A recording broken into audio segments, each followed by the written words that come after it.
கிறிஸ்துவுக்குள் அன்பானவர்களே, காலைதோறும் கர்த்தரின் வார்த்தை என்ற நிகழ்ச்சியின் மூலம் உங்களுக்கு வாழ்த்துதலையும் அன்பின் வணக்கத்தையும் நான் தெரிவித்துக் கொள்ளுகிறேன். இன்றைய நாளுக்கான தெய்வ வார்த்தையானது 2 தீமோத்தேயு 3 அதிகாரம் 14 வசனம். 2 தீமோத்தேயு 3 அதிகாரம் 14 வசனம். நீ கற்று நிச்சயித்து கொண்டவைகளில் நிலைத்திரு என்பதாக அந்த வார்த்தை சொல்லப்பட்டிருக்கிறது.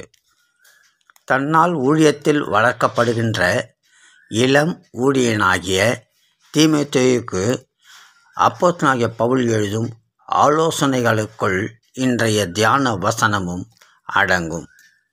நீ எவைகளை கற்றுக்கொண்டு இருக்கிறாயோ அவைகளில் நிலைத்திரு என்று கூறுவதாக அமைந்திருப்பது. நிலைத்திருப்பது என்பது சற்று கடினம்தான். வேதத்தின் அடிப்படையில் வேதத்தில் காணப்படும் நபர்களையெல்லாம் நாம் உற்று நோக்கினால் பலர் நிலைத்திராமல் போனார்கள் என்பதை நாம் அறிய முடியும். அவர்களால் நிலைத்திருக்க விரும்பியும் அவர்களால் கூடாமல் போயிற்று என்பதையும் நாம் காணலாம். தேவனால் சிருஷ்டிக்கப்பட்ட முதல் மனிதனாகிய ஆதாமும் ஏவாளும் ஏதேன் தோட்டத்தில் நிலைத்திருக்க முடியாமல் தேவனால் துரத்தப்பட்டார்கள்.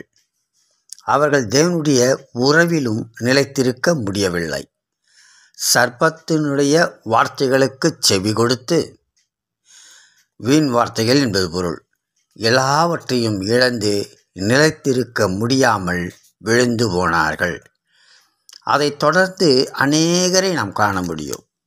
அவர்களை தொடர்ந்து வரும் பரிசுத்தவான்களில் பலர் நிலைத்திருக்க முடியாமல் விழுந்து போனார்கள் என்பதையும் நாம் பார்க்க வேண்டும், இல்லைங்களா?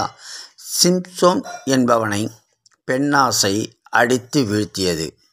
அவன் நிலைத்திருக்காமல் பெண்ணாசையால் விழுந்து போனான் என்று பார்க்கிறோம். பவுலோடு கூட ஊழியம் செய்து அவரோடு கூட இருந்த தேமா என்பவன் உலகத்தின் மேல் கொண்ட ஆசையால் நிலைத்திருக்க முடியாமல் விழுந்து போனான். இயேசுவோடு கூட இருந்த யூதாசும் பண ஆசையால் விழுந்து போனான் என்று பார்க்கிறோம். ஆண்டவராகிய இயேசு சொல்லுகிறார், என்னில் நிலைத்திருங்கள் என்றே கூறினார். இல்லாவிட்டால் உங்களால் கனி கொடுக்க முடியாது என்று அவர் திட்டமும் தெளிவுமாக கூறியிருக்கிறார். இவ்விதமாக காணப்படுகிறபடினாலே நாம் ஒன்றை உற்று நோக்க வேண்டும். யோவான் 15 அதிகாரம் 7 வசனம். நீங்கள் என்னிலும் என் வார்த்தைகள் உங்களிலும் நிலைத்திருந்தால் நீங்கள் கேட்டுக்கொள்வது எதுவோ அது உங்களுக்கு செய்யப்படும் என்று அங்கே காண்கிறோம். நாம் தேவனுக்குள், ஆண்டவராகிய இயேசுக்குள் நிலைத்திருக்க வேண்டும் என்பதையே இது வெளிப்படுத்துகிறது. அதை முன்னுதாரணமாக அவர் சொல்லுகிறார். யோவான் 14 அதிகாரம் 11 வசனத்தில், நான் பிதாவிலும் பிதா என்னிலும் இருக்கிறதை நம்புங்கள் என்று அங்கே குறிப்பிடுகிறார். அவ்விதமாக இருக்கிறபடினாலே நாம் ஆண்டவருக்குள் நிலைத்திருக்க வேண்டும். நாம் ஒரு காரியத்தில் நிலைத்திருக்கும்போது நம்முடைய கவனத்தை திசை திருப்ப, நம்முடைய முயற்சியிலிருந்து நம்மை பின்வாங்க செய்ய பலவிதமான சக்திகள் நம்மோடு கூட போராடுகின்றன.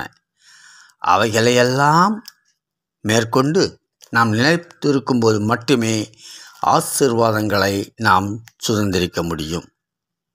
ஆண்டவர் இயேசு இந்த உலகத்திலே வாழ்ந்த காலங்களிலே அவர் நன்மை செய்கிறவராகவே சுட்டித்திருந்தார் என்று நாம் காண்கிறோம், இல்லைங்களா?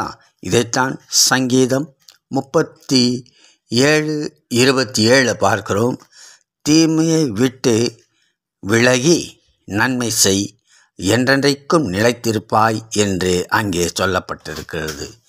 இவ்விதமாக நாம் ஆண்டவருக்கேற்ற பிள்ளைகளாக தீமையை விட்டு விலகி நன்மை செய்து நாம் ஆண்டவருக்குள்ளும் கிறிஸ்துவ ஜீவியத்திலும் நிலைத்திருக்க அழைக்கப்பட்டிருக்கிறோம்.